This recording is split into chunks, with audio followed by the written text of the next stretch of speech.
From the perspective of the time around the year 3rd Age 2760, a lot of good things happened in the northwest of Middle-earth.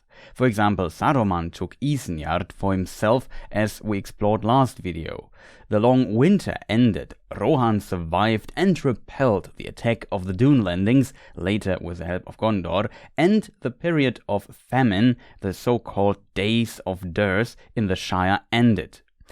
And in the east, the dwarves of Durin's house prospered in Erebor under King Thror, who also became grandfather with the birth of the 3 children of his son Thrain II.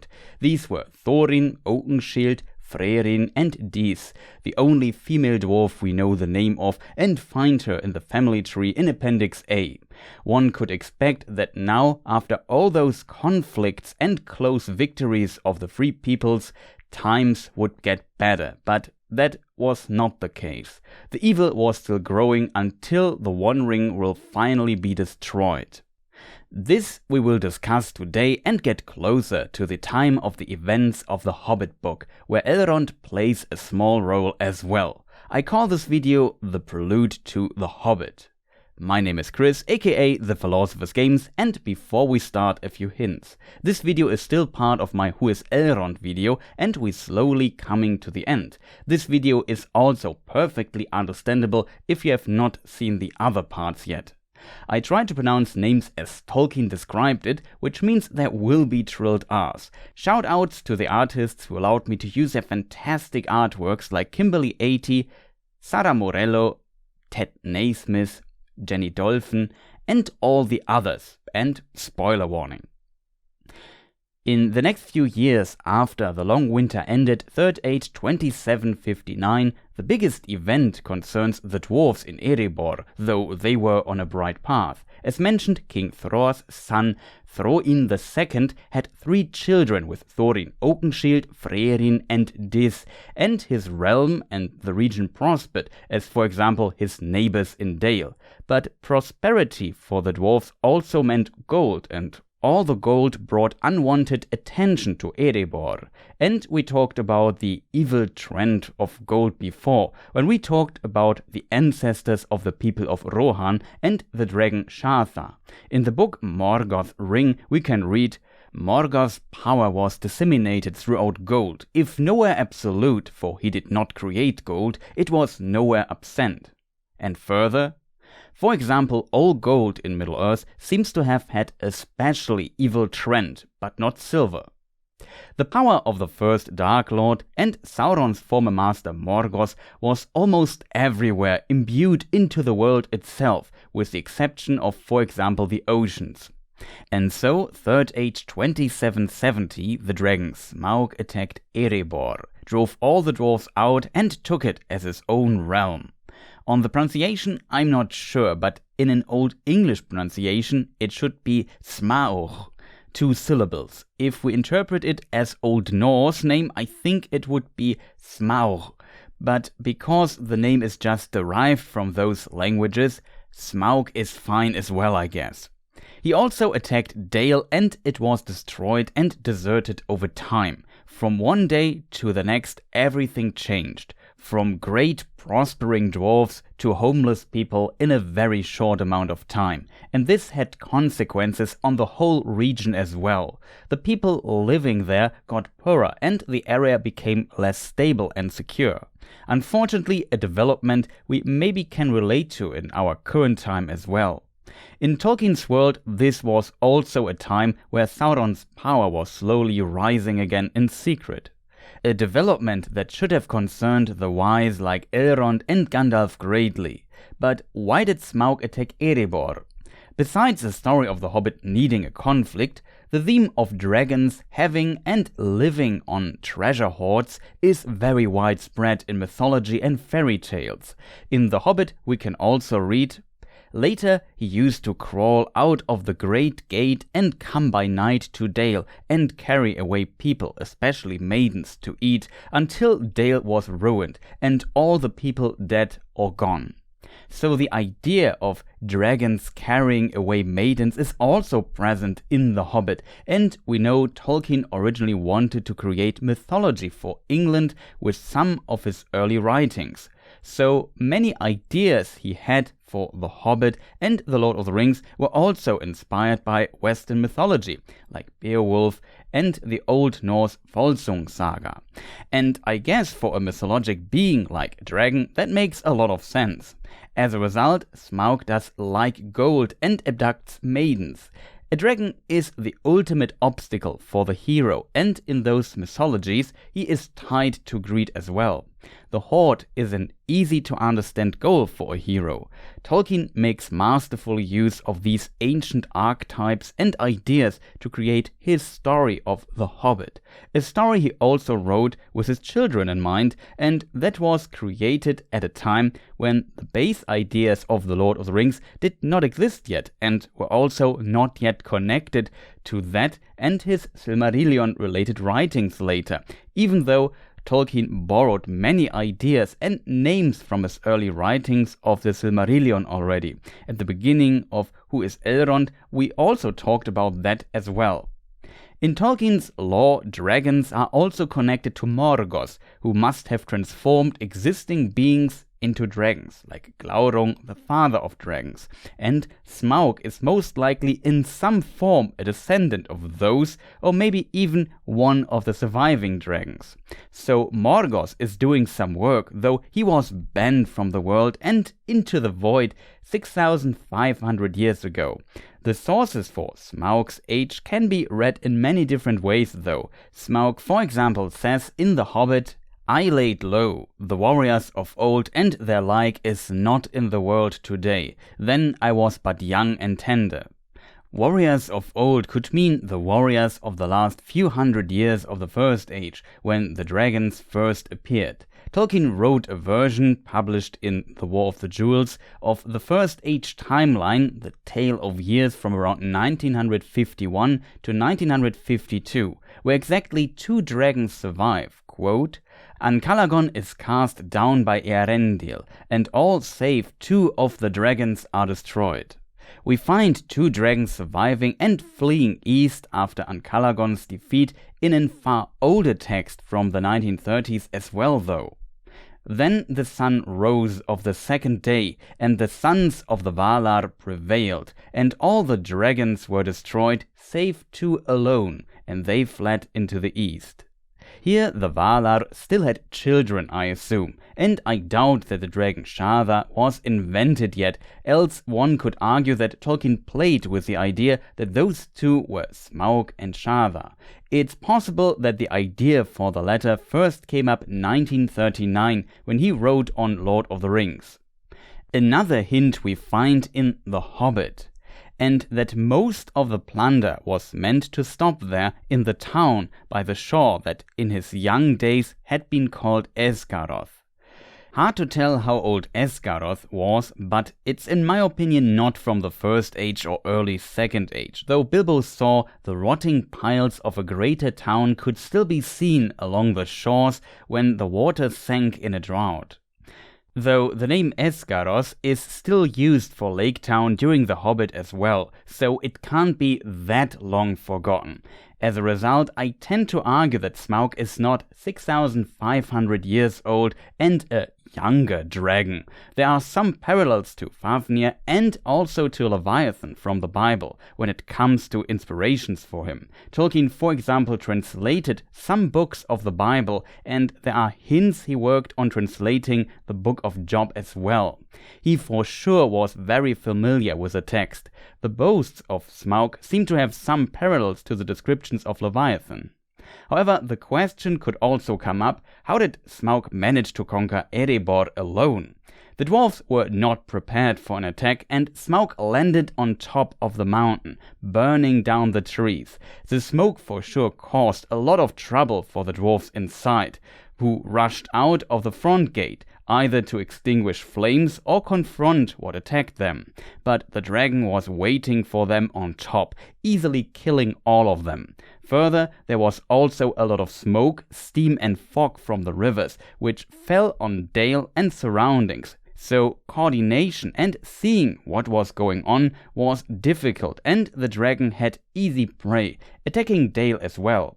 When he decimated the dwarves and men enough, he entered Erebor himself and killed everything in sight. At the end, he piled up treasure and used it as his bed. And so Erebor was no more. Some dwarves were not inside of Erebor and survived this way. I think Balin was an example. King Thror and his family escaped through the hidden back door. Balin was only 7 years old at this time, Thorin 24. Smaug further attacked Dale after sacking Erebor. The quote of him carrying away people, and especially maidens at night to eat, describes these events, which then led to people abandoning Dale. This was devastating for the region and the dwarves of the House of Durin, the Longbeards, who lost their home again. In the aftermath, they went to Dunland to make a living there, as for example smiths, and later Thorin II, Thorin II, and their followers went to the Blue Mountains to found new halls, still remembering the glorious days of Erebor.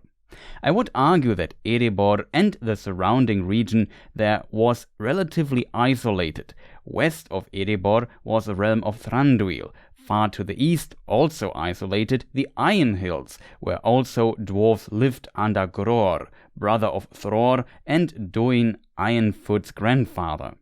Southwest was Sauron hiding, and southeast most likely Dorwinion, where Thranduil's wine was from, and a bit further east also the Easterlings from Hrun, who were under Sauron's influence. With Dale and Erebor gone, the region lost a lot of appeal and Lake Town became all that was left. I assume the survivors of Dale fled to Lake Town. At least we know the wife and child of Girion, who ruled over Dale, did, the ancestors of Bard the Bowman. Girion died during Smaug's initial attack of Dale. As we know from the chapter The Quest of Erebor from Unfinished Tales, these events troubled Gandalf at some point. He feared that, quote, the dragon Sauron might use with terrible effect. Later even that Sauron might attack Rivendell. Dol Guldur and what was going on there in secret was often on his mind. Much later in the Ring War, it turned out very important that Sauron's forces in the north were bound to fight against Erebor and Dale instead of moving down to Gondor, which would have for sure changed the outcome of the Battle of the Pelennor Fields. Further, imagine Smaug would have attacked Minas Tirith as well, or him attacking Rivendell or Lothlorien, which was a big fear of Gandalf, as said. A big fear of mine is that people won't press the like button, won't leave a comment or won't subscribe, plus pressing the annoying bell. So, short ad break here and maybe you can use the time for those things. It's possible you will see nothing though. But let's continue. The Grey Wizard often traveled to Rivendell and had counsel with Elrond, so I'm sure the news of Erebor's and Dale's destruction also reached Elrond at some point, though we have no mention of this. Besides the birth of quite some characters like Dwalin, Glóin or the Raven Roag, the next big event happened 3rd Age 2790. In this year, Thror, Thorin's grandfather, with his companion Nor, left his people in Dunland and went to Moria, though they did not tell anybody. Before leaving, though, Thror interestingly gave his Ring of Power, one of the 7, to his son Thróin, the second in secret. Note that in Old Norse the long A is pronounced O. Both Thror and Nor managed to reach Moria over the Redhorn Pass, and the old king entered it proudly as its heir through the East Gate, despite his companion's warnings. But he never returned. Nor, is Old Norse and means corpse, waited for days outside in hiding, until at some point a horn was blown and a corpse was flung out the gate down the stairs. An orc voice called the hidden dwarf, requesting him as messenger. Nor came out, and indeed the corpse was that of Thror, but his head was cut off and branded on the forehead. The dwarf could read in runes Azog. The orc voice insulted them and said that this was what they would do to beggars and thieves. Azog did not allow Nor to take the head of his king and threw a small bag with coins at him as fee. He should deliver what he saw here as message to the dwarves. While fleeing, Nor looked back and saw the orcs hacking the body of Thror into pieces, which they fed to the black crows. Interestingly, dwarves differentiate between crows and ravens. Ravens are the friends of the dwarves of the House of Durin, while crows are not, as we learned in The Hobbit in the chapter The Gathering of the Clouds. I think the mention of crows is quite deliberate here by Tolkien. As you can imagine, Nor delivering the message angered the dwarves beyond all measurement, and they declared war to the orcs in the Misty Mountains. They gathered all the 7 houses of the dwarves and prepared for about 3 years. Then, 3rd Age 2793, they attacked the orcs. And Azog would learn the hard way that what he did there was an absolutely terrible idea. And so began the war of the dwarves and the orcs, and they sacked one by one all the strongholds of the orcs that they could find, from Gundabad to the Gladden. It was a cruel war with huge losses on both sides, but especially for the orcs. It was fought under the mountains and above. The dwarves were quite successful and pushed the orcs south before the east gate of Moria. This area before the gate is called Azanulbizar by the dwarves, and here they fought the last deciding battle after 6 years, 3rd Age 2799, the Battle of Azanulbizar. It should end where the war began. It was a battle with heavy losses, and it did not look great for the dwarves, because Azog still had forces left there for the last need. But the dwarves from the Iron Hills were delayed and entered the battle late. We talked about that some dwarves did not follow Thror to Erebor, but instead went with his brother Gror to the Iron Hills. Gror sent his son Noin to lead his armies, and Noin's son Doin Ironfoot came with him, though with 32 he was still very young at this time for a dwarf going to war. The dwarves of the Iron Hills should turn the battle, but Azog managed to kill Noin in battle. The orc leader wanted to mock the dwarves, but noticed that all his orcs were defeated and fleeing. He was then confronted by Doin Ironfoot, who avenged his father Noin and his grandfather's brother Thror by slaying Azog and hewing off his head. The dwarves then put a purse with a few coins into the mouth of Azog's head and set it on a stake, as we can read in Appendix A of The Lord of the Rings. With this, their revenge was fulfilled, but there was no celebration due to the heavy losses. King Thrain II, who succeeded Thror and lost an eye in battle, asked the dwarves to retake Khazad-dûm as well with him, but the dwarves and even Doin Ironfoot, his kin, denied the request. You could say he prophesied that a power greater than theirs would be needed to overcome Durin's bane.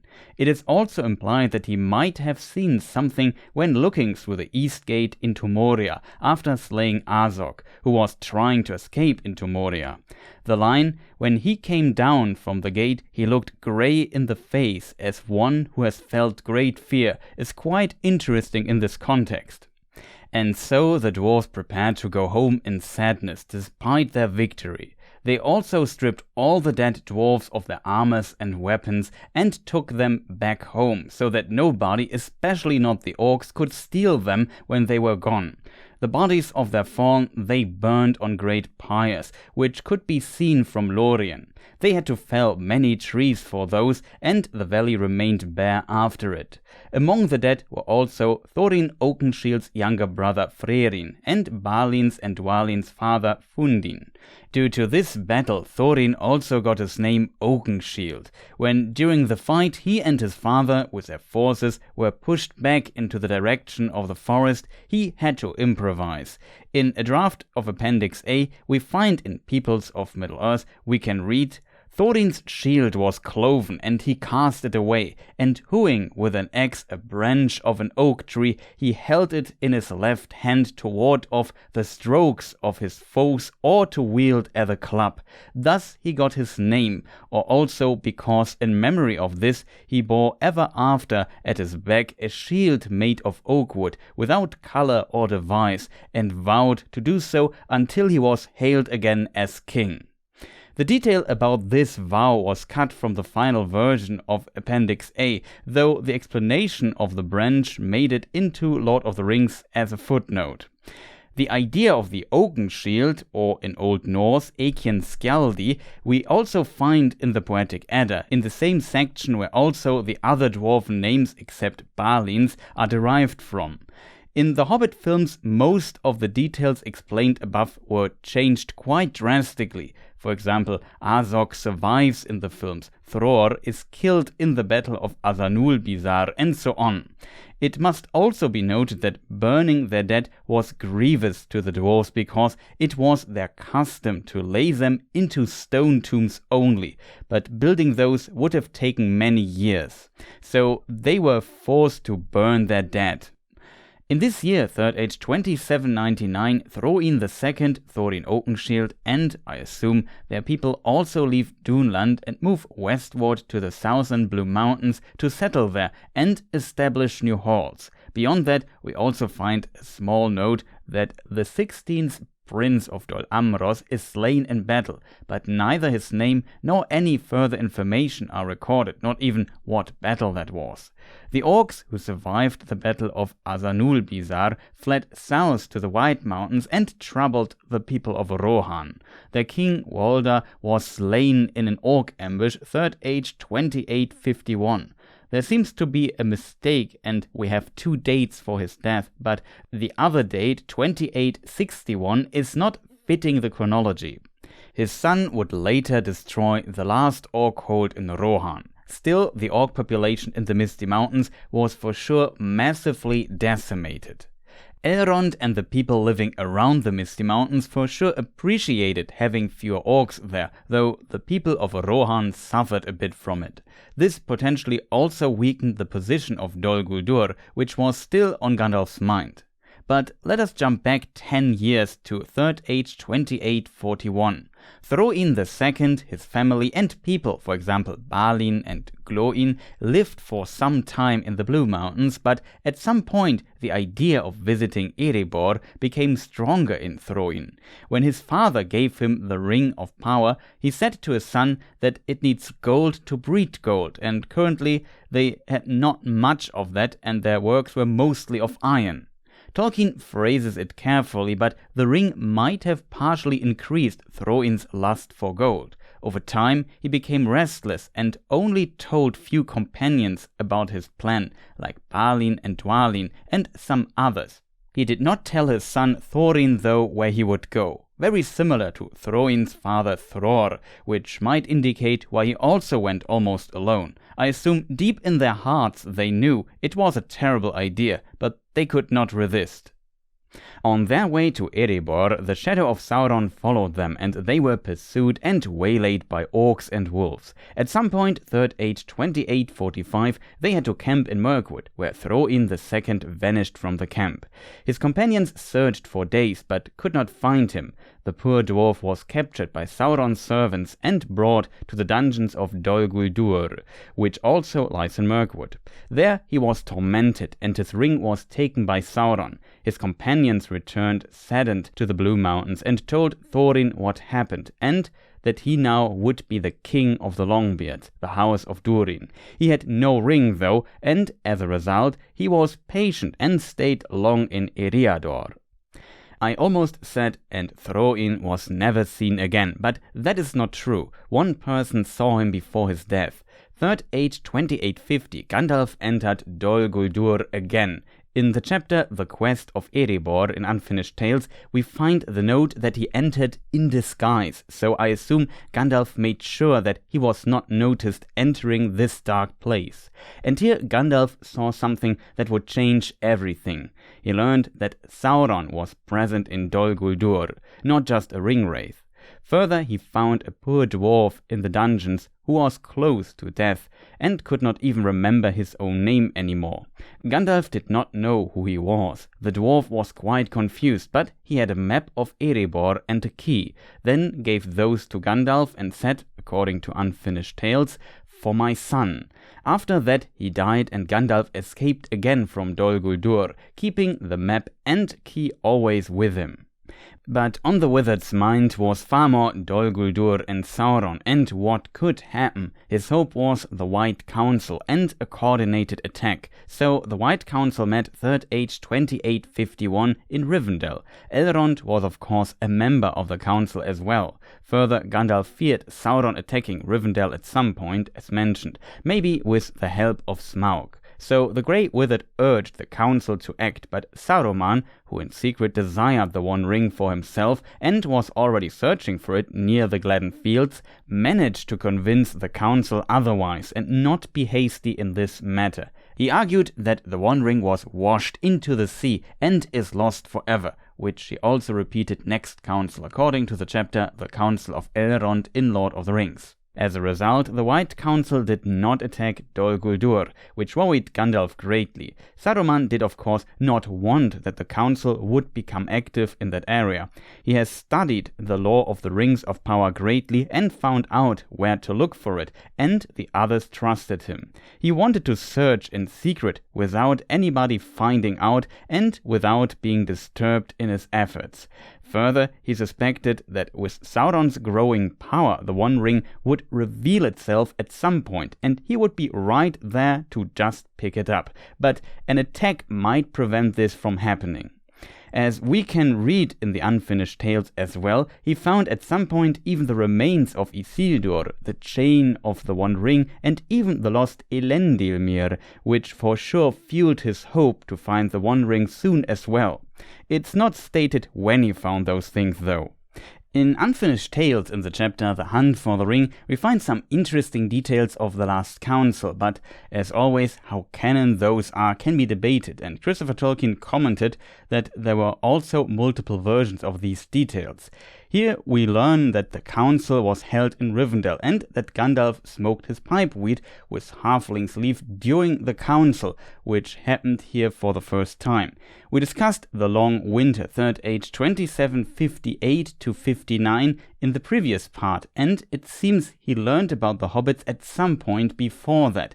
The last White Council was 3rd Age 2463, and old Toby planted his pipeweed around 3rd Age 2670, so one could argue Gandalf first contacted the hobbits in the Shire after 3rd Age 2463 or even 2670 and before 2758. The exact time is, as far as I'm aware, not known, but I like the idea that the record of old Toby was also around the time when Gandalf first met the hobbits, and the exact date exists only in the Tale of Years due to Gandalf. Of course, it was written from the perspective of the hobbits, and pipeweed was a part of their culture, but in comparison we find very little about the Shire in Appendix B in that time, so I could imagine that Gandalf had some influence as well. However, during the White Council, 3rd Age 2851, Gandalf sat a bit isolated from the others while Saruman was arguing against Gandalf's plan to attack Sauron and smoked the pipe, which annoyed Saruman. In one version they briefly talk afterwards and Gandalf explains it gives patience to listen to error without anger, and he blew some rings of smoke. Then he tried to grab them and they vanished. After that, the Grey Wizard stood up and left the council without saying a word. This clearly foreshadows Saruman's treachery and hints at a secret plan to find the One Ring, which made Saruman think. At this time, it seems Gandalf's and Saruman's relationship was already not great. But as we later learn, Gandalf did not suspect Saruman's treachery before he was imprisoned in Orthanc, 3rd Age 3018. Else going there would have made no sense for Gandalf. And that is maybe the reason why we find no trace of this little story in the published appendices. The foreshadowing was maybe a bit too strong there. In the end, this gave Sauron more time. It is not recorded what Galadriel or Elrond said to this, but I assume they saw no reason to doubt Saruman here, and if it was impossible for Sauron to find the One Ring, which was kind of true, then I can see how Saruman could further convince the others of not acting over hasty, though Tolkien phrased it with Saruman overruled him, so maybe Saruman as leader of the council used some kind of veto here. Meanwhile, the Dark Lord was recovering and growing his power in Dol Guldur and searching for his ring and using his power so that it might reveal itself. Also, Fili, Thorin's nephew, is born 3rd Age 2859, his brother Kili 5 years later. Then 3rd Age 2872, something happened in Gondor that should hint at its further decline. The White Tree died and entered the state we know from The Lord of the Rings. No new seedling could be found, and it was left standing like this in Minas Tirith until close to the end of the War of the Ring, 3rd Age 1319. Interestingly, Aragorn's father Arathorn II is born a year after the White Tree died. Still, Gondor was not defeated and had some strength left, especially with the help of Rohan. 3rd Age 2885, the Haradrim crossed the Poros and attacked Gondor with great strength. Also, I assume orcs of Mordor attacked as well. In Appendix B, we can read that Sauron's emissaries stirred up the Haradrim, so Sauron seemed to have influence over the people from the far south. However, Gondor could defeat them with the help of Rohan. We find the note that Gondor also helped Rohan greatly before. Gondor sent troops to help Rohan after the long winter, and that the king of Rohan wanted to fulfill the oath of Eorl, sending his twin sons with troops, but both sons fell in battle side by side. Still, the battle was won. The Rohirrim made a mound at the crossing of Poros for the two fallen princes, as it was their tradition, only one because they were twins. It was called Hawdin Gwanur. We can read that the enemies of Gondor did not dare to pass this mound. Further, Steward Túrin II sent the king of Rohan and father of the two fallen a rich wergild. The king also had a third son, Fengel, grandfather of Theoden. As last surviving son, he was quite spoiled and not very popular, which even led to conflict with his own son later, Thengel, Theoden's father. I know, the names sound very similar. Later, Aragorn will serve King Thengel under the name Thorongil, 3rd Age 2957, but we skip ahead. Prince Thengel himself leaves Rohan in his youth and serves in Gondor, also marrying a Gondorian noblewoman, Morwen Steelsheen, from the royal line of Dol Amros. Him serving in another country is somewhat similar to Aragorn. He would only return unwillingly to Rohan after his father's Fengel's death and become king. Interestingly, Theoden was born in Gondor, but we are skipping ahead in time again. In the Shire, Gerontius Took, also known as Old Took, became Thane, 3rd Age 2848. He is the father of Belladonna Took, Bilbo's mother. We see both of them in the extended edition of the first Peter Jackson Hobbit film. 3rd Age 2890. Bilbo Baggins is born. Gandalf must have met him as a child and later as young men around 3rd Age 29-21 again, when Bilbo was 31, and saw potential in him, though in one text Gandalf mentions that he was a bit shocked how Bilbo developed when they all met in Bag End during The Hobbit, but he always remembered that young Hobbit and he knew he would play an important role. But let us jump back to the south. Gondor could defend against the Haradrim with the help of Rohan, but Sauron's power rose and Mordor continued to attack Ithilien. Keep in mind that last White Council and Gandalf wanting to attack Dol Guldur was 50 years ago, and here we see signs of the decline of Gondor again, because 3rd Age 2901 Ithilien had to be abandoned by its people and, quote, the secret refuge of Hennes Anun is built. Gondor had not the strength anymore to fully defend its land next to Mordor. The White Tree died 29 years ago, so a quite early warning, though Gondor suffered before already, and we will see how Sauron will slowly get closer and closer to Minas Tirith. 3rd Age 2903, King Fulgwine died. His son, the mentioned Thengel, becomes king of Rohan, and 3rd Age 2905, his son, the mentioned Thengel, is born. 3rd Age 2907, Gilrain is born, mother of Aragorn. Her husband Arathorn was born 3rd Age 2873. Then 3rd Age 2911, Middle-earth was plagued by another harsh winter, known as the Fell Winter, often confused with the Long Winter. In this winter, the Shire was attacked by white wolves, because the Brandywine was frozen and they could cross it. The Horn Call of Buckland was called as mentioned in Fellowship of the Ring. I read online about Gandalf and the Dúnedain Rangers helping the Shire in the Fell Winter, so people would not starve, but I could find no reference for this in any book. I assume people mixed it up with the Long Winter. Here we can read that Gandalf comes to the aid of the Shire folk, and then the mistake spread online. I found another interesting reference though. In letter 236, Tolkien describes the winter he observed outside and comments, "This is a fell winter indeed, and I am expecting white wolves to cross the river." A quite funny little reference in my opinion, showing how much his writings were on his mind. Further in the chapter concerning hobbits we can read, "Even the weathers had grown milder, and the wolves that had once come ravening out of the north in bitter white winters were now only a grandfather's tale." So the wolves came from the northern parts of Eriador, it seems. There's also the comment that hobbits had long peace and only had weapons hanging above hearths, on walls, or gathered into the museum at Mickledelving. So it seems wolves attacking was a rare event and did not happen later when the temperatures in this region became milder. Further, it's incredible that Grandfather's Tales is very fitting for the time frame from Frodo's perspective, and that Tolkien in the chapter The Ring Goes South also mentions that Bilbo was the only living hobbit who could remember the Fell Winter due to his exceptional age. He was about 21 at that time. 3rd Age 2912, parts of Eriador were flooded and Tharbad was ruined. I could imagine that the melting ice caused the floods, which also led to Tharbad, a town at a river, being destroyed. So the Fell Winter was quite devastating in the aftermath. Meanwhile, Gandalf was deeply concerned about doing nothing against Tol Guldur. I assume he might have spoken with Elrond in that time, and at some point it was planned that the White Council would meet again, 3rd Age 2941.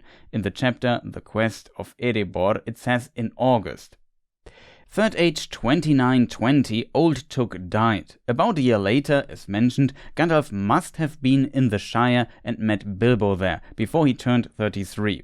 This fateful meeting would potentially lead to one of the most important events of the Third Age. Gandalf describes their first meeting with, "He had stayed in my mind ever since, with his eagerness and his bright eyes, and his love of tales, and his questions about the wide world outside the Shire."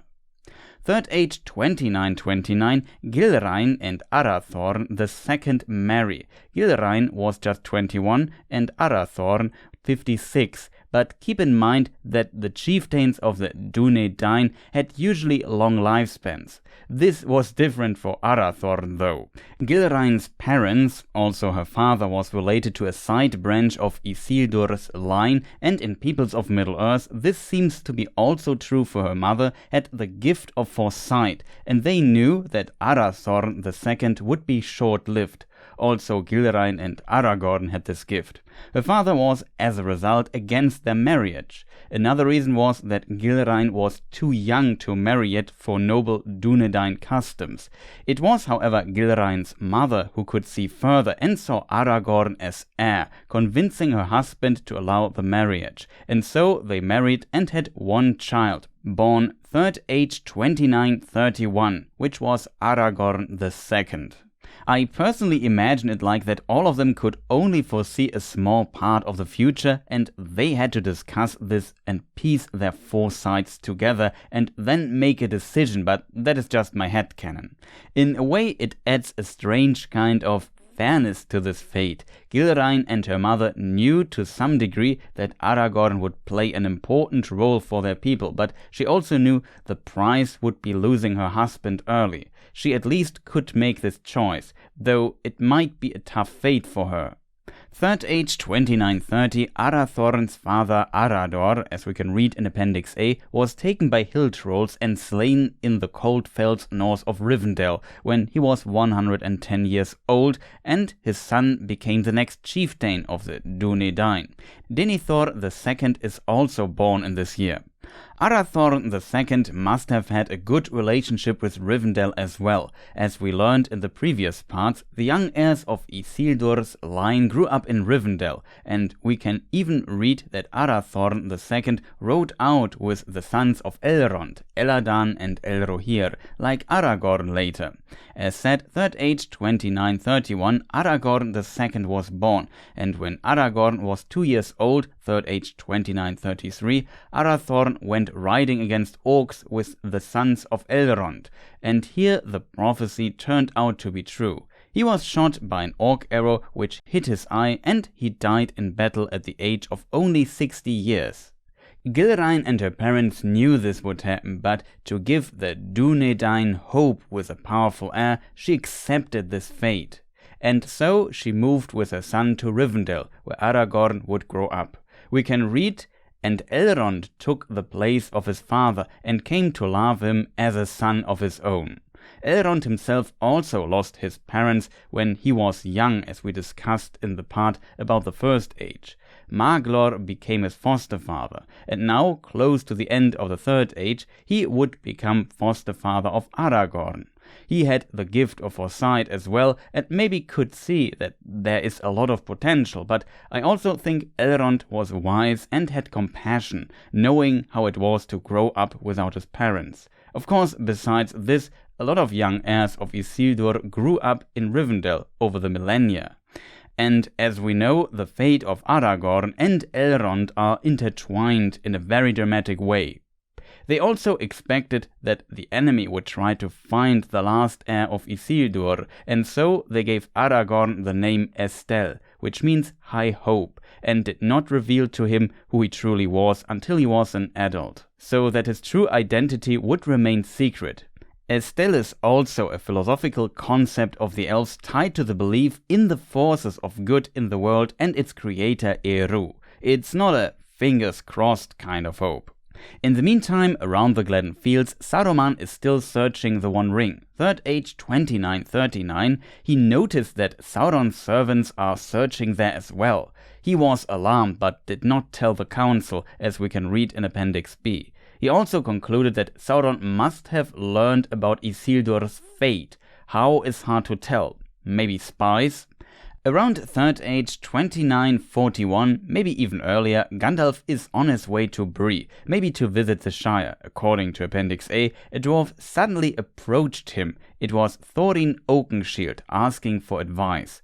The version of this meeting in the chapter The Quest of Erebor in Unfinished Tales is slightly different. Here they met not in Bree, but on the road to Bree. Nonetheless, it was in that area, though I see the version in Appendix A as canon. Thorin and Gandalf talk briefly, and he invited the wizard to his halls in the Blue Mountains, where he tells him his story. Due to this, Gandalf realized who the dwarf in the dungeons of Dol Guldur was, and what the map and key was for. But he did not reveal this to Thorin yet, and left the Blue Mountains again. Gandalf thought about Sauron in Dol Guldur and Smaug and how Sauron could attack Rivendell. On his way to the Shire, he had a remarkable thought according to Unfinished Tales. Suddenly, in my mind, these three things came together: the great dragon with his lust and his keen hearing and scent, the sturdy, heavy-booted dwarfs with their old burning grudge, and the quick, soft-footed hobbit, sick at heart, I guessed, for a sight of the wide world. It was one of those moments where Gandalf saw a possible fate and that Bilbo would play a huge role in the quest of Erebor. He had to take out Smaug of the equation of the upcoming war, else Sauron could use a dragon with terrible effect. In this version, Gandalf then returned to Thorin again and tried to convince him to try a more secret approach and taking Bilbo with him. He even warned him that without Bilbo the quest would fail. According to this version, the next White Council would be in August 3rd Age 2941 during the events of The Hobbit, and here Saruman finally agreed to take action against Sauron because the servants of the Dark Lord were disturbing his search for the One Ring, and of course he did not want him to find it. So attacking Sauron suddenly seemed like a good move for him. As said, he still argued that the One Ring was washed into the sea, it seems. But we are skipping ahead. In its essence, this story is about the long story of the dwarves of the House of Durin, the Longbeards, losing their home multiple times and dreaming to take back their legacy that was taken from them, be it Erebor or Moria, in parts by the power of evil and the Dark Lords, but also in parts due not being able to resist their desire for wealth and power, using rings that were a shortcut to power, the machine as Tolkien calls this concept. Their story is then further intertwined with the ambitions of the Dark Lord and his chief adversary, Gandalf, who had to prevent that Sauron would ever get the upper hand in the northwest of Middle-earth. This was a prelude to The Hobbit. What happens next we will discuss in the next part. Thank you for watching. I hope you enjoyed this longer video again. It was a ton of work and I did a lot of additional research and tried to include information and potential connections people are maybe not aware of. There might be some mistakes though. Next on my channel will be another lore discussion livestream, hopefully next week. We will also check out a small indie game somebody in my community worked on called A Whisper in the Twilight, which you find on Steam. Now that this long video here is done, I have a bit more time to cover it. I even got a few keys to give away, so stay tuned for that. Also great to help out small game developers. Beyond that, this year is video game heavy. Next might be my announced mod showcase for Cyberpunk 2077 on the gaming channel. End of September, Cyberpunk also gets its expansion, Phantom Liberty. I made an overview already on the gaming channel. Further, I also checked out Cyberpunk's impressive path tracing mode, so more Cyberpunk 2077 content will be coming on the games channel and on Twitch. All links plus my social media stuff are in the description. Besides that, Armored Core 6 and Starfield will come out soon as well, and I need to continue with Baldur's Gate 3 as well. Just too many games. Next lore video might be something short before I continue with part 11 of Who is Elrond, covering what happens before the Lord of the Rings. Maybe it will also be the last part, but I assume I will need another one. Shoutouts to the artists, check their galleries, linked in the description, and to all you people supporting me in various ways. Again, thank you for watching and goodbye.